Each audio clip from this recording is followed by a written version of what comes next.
Gosh, that was nuts!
All right, ladies and gentlemen. Unreal. Unreal. Whoa, holy. Let's get that out of there, huh? All right, so this is my first movie review stream. We're going to try it out here. I'm going to kind of practice talking to the camera.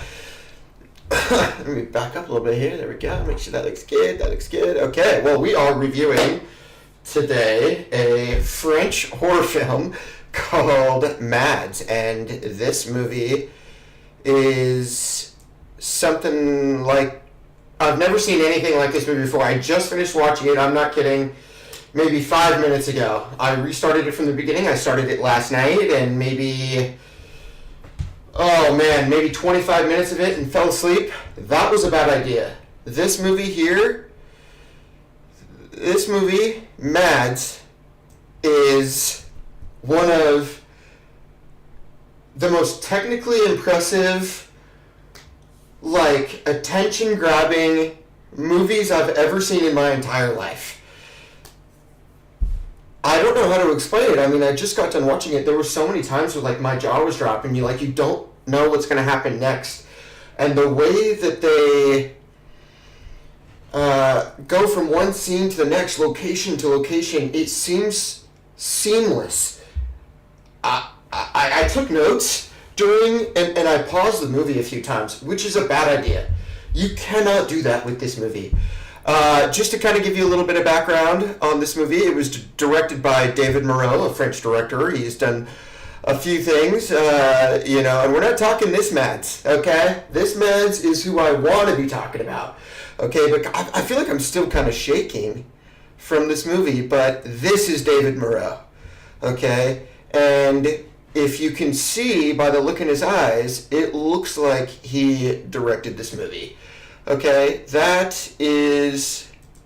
he's a nut job. I mean, a masterclass of horror film. It came out last year, came out in 2024. What we could do is pull this up here. Let's kind of go through this, just to kind of give you a little bit of information about the movie before we start talking about it. MadS. So it looks like we have MadS with a capital S, kind of like 7. So it's kind of like SE7EN. This is MadS with a capital S. It came out in 2024. I think it's a Shudder original. Shudder is kind of like a Tubi or a Gooby, but for horror movies. It's super popular right now. It's up 185, which is through the roof. But brief description. A teenager stops off to see his dealer to test out this drug before going off and partying. On the way home, he picks up an injured woman and the night takes a surreal turn. Now, that description doesn't really do it because that's the first, 5 minutes of the movie. And it was a trip. I really can feel like I relate it the most to something like... Uncut Gems kind of feels right because it's so anxiety-inducing. Like, my heart was racing. There were so many times where I was like, run, bitch! You know how, you are when you watch, scary movies. But the way that they did it, I mean, it was so unexpected. This movie was so unexpected. It was recommended to me by the McGilverys, this movie family that I met, and they are seriously, they know their stuff, okay, because this is no joke. This movie was really good. Had I watched it last year, it would have been the best. This says 2024, probably that's when it released on Gooby, and then it kind of got a bigger audience in 2025, but I mean, from the very beginning of this movie, you are buckled in. It's strap that seatbelt on. We're going to push on the throttle, and then there's no brakes. It's a oneer. So this movie is shot in one continuous shot. And unlike 1917, there's no digital cuts. There's no room to breathe or think or process. It just keeps going. The pacing of this movie is what movies with fast pacing attempt to achieve. I don't know why. I mean, let's back up a little bit. I feel Hollywood is totally missing the mark with this. There hasn't, people's kind of faith in American movies and Hollywood movies is pretty low, to be fair. It feels like we're always getting these sequels and these prequels and these Marvel movies and Disney movies and cash grabs, and the art has outsourced to countries like France and South Korea and India, Bollywood. I mean, I'll watch a Bollywood movie. I never thought I would say that. So I think I'm going to kind of step into kind of foreign films. Now, one point to be made is I'm not just going to watch a movie just because it's in another language. It has to be good, and I feel like this was really good. 6.4 out of 10. My personal rating for this movie was like, I don't know, it was really good. I want to give it like maybe like a high 8, low 9, maybe like a 9.1. 9.1 to be fair. For a horror movie, it was a 9.1. Absolutely 9.1. The ride it took me on, this journey that we went on, it felt like I did not stop. You cannot take your eyes off the screen for a second. Alright, let's go back to the beginning. I took some notes here. Let's see if I can even find them. I don't even know where they went. They're not even here. iCloud. Okay, here we go. That's a note there. Okay, that's good. So the one shot thing. Technical. Incredibly difficult to pull off. They did it in one of the best ways I've ever seen. I mean, it was almost like an episode of the studio. The other time that I had felt this way, and I like how this kind of genre is like really catching the new trend, because there was that Stephen Graham movie that came out in 2021 called Boiling Point, and he's a chef, and it's like this one-shot movie where he's like the high, fast pace of a kitchen, and as you know, that could be really anxiety-inducing, and it just builds and builds and builds, and it reminded me a lot of that. Now, Stephen Graham is my favorite character actor. He was the dad in Adolescence, which was also shot in one shot. Weird thing, but the pace, it did really remind me of Boiling Point, which a movie I haven't seen in 5 years. You know, Adolescence did a good job of the oneer, and the studio on Apple TV did a good job of the oneer, but this was my personal favorite adaptation of the idea of a oneer. It was so cool. Horror, perfect for horror. I would say only horror. The studio did comedy. It was okay for comedy. Now that I've seen horror, it's for horror movies. Okay, so at the beginning of the movie, this guy goes to get drugs, and it's kind of like a mysterious drug, and you're thinking, okay, what's the deal with the drugs? What are we doing? Okay, and he does the drugs, and he like picks up this lady, and she like gets in his car, and she starts. It's so nuts. Now, I want to talk about his acting. He's great, but it was the female side characters that really stole the show. His girlfriends. He had some baby mama drama in the middle of it all, and I was like, really, in the middle of it all, we're gonna have to deal with that, because the stress couldn't get higher. Now he's got 2 women. It was like a scene from Euphoria with Jacob Elordi and Zendaya, and I never even watched that show. And it reminded me of Euphoria. With the drugs and the partying and the scenes and the lights, I felt like there was some inspiration. And there's not enough I can't say about this movie. It was absolutely fantastic. Now, a few notes. When you go to start to watch this movie, put your phone away, no breaks, no distractions. I know that can be hard in today's day and age, and you cannot look away from the screen for a second. Not for a second. It continues. It just keeps going, and I really, really thoroughly enjoyed that pace. Now, the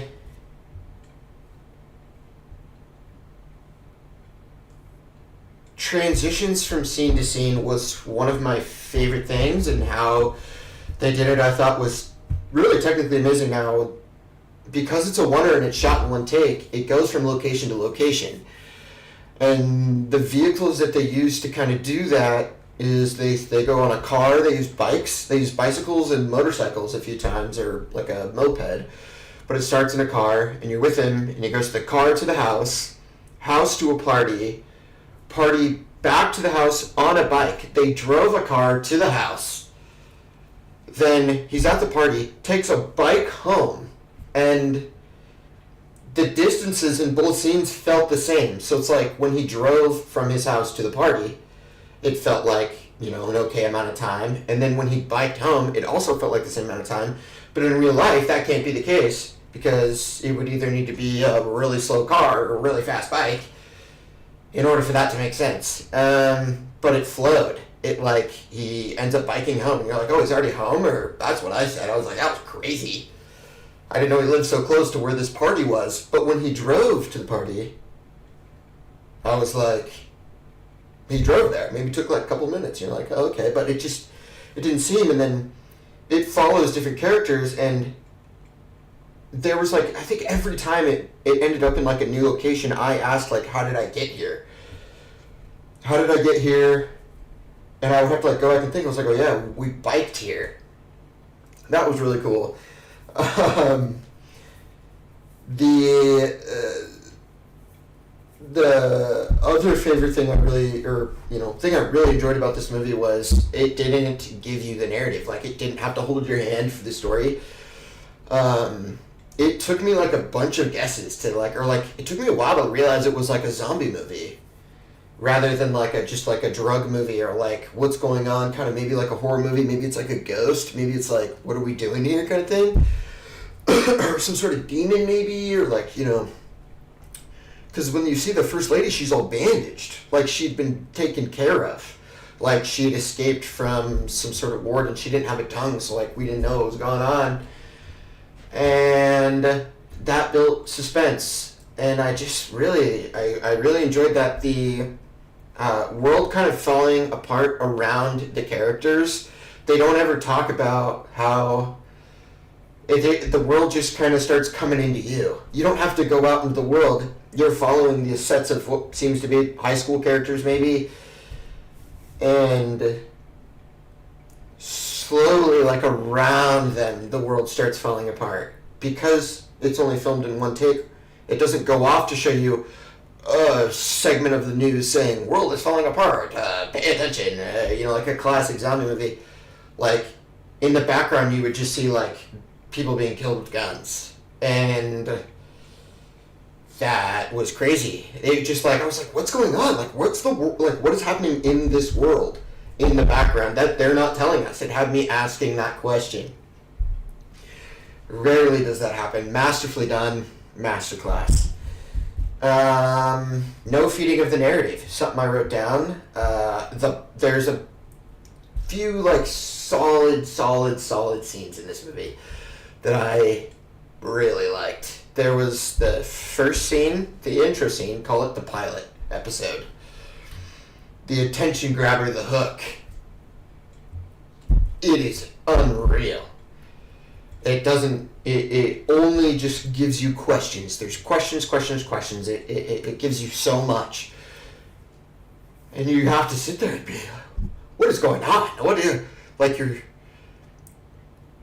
There's those times when you watch horror movies and the main character acts dumb, or it's just why would you do that? Or I don't think this movie gave you the time to think that. Because, I guess 2020, looking back, I'm why did he do that? Or why did they do this? But, when I was watching the movie, I was like, dude, what are you going to do? You got to figure that out on your own, because I'm just going to watch. I can't decide that for you how I would in other scary movies where I'd be I would run, or don't be so dumb, or how could you not see that? Not in this movie. This movie is not like that. I was so enamored and wide-eyed. Wide-eyed would be a very good way to describe how I was when I watched this movie. I've said it a few times. Unreal. Now, I have a chart that I would like to pull up here. Let me see if I can pull it up on the screen. It is the anxiety scale. Now here, we are going to talk about 1, 2, 3, 4, and 5. On the anxiety scale, let's just say it was a 5. Debilitating, severe anxiety all day, panic attacks, can't function, intense physical symptoms, feeling frozen, meltdowns, and obsessive thoughts. Out of the anxiety scale from a 1 to 5, I'm going to give this one a 5. Out of 10, this movie, I'm going to give a 9.1. For anybody watching this review, it is a highly recommend. I know there were spoilers and everything like that, but this video doesn't do the movie justice, I promise. It is a ride, a physical experience. I'm going to recommend it to my friends. It was my first foreign film of 2026 that I watched. So I'm excited to kind of keep doing these, and you can kind of let me know in the comments below kind of what you thought. But, I've kind of had a lot of fun doing this, and we're going to keep doing them. So I got all the settings down, and, I hope everything worked out. But thanks for tuning in, MadS.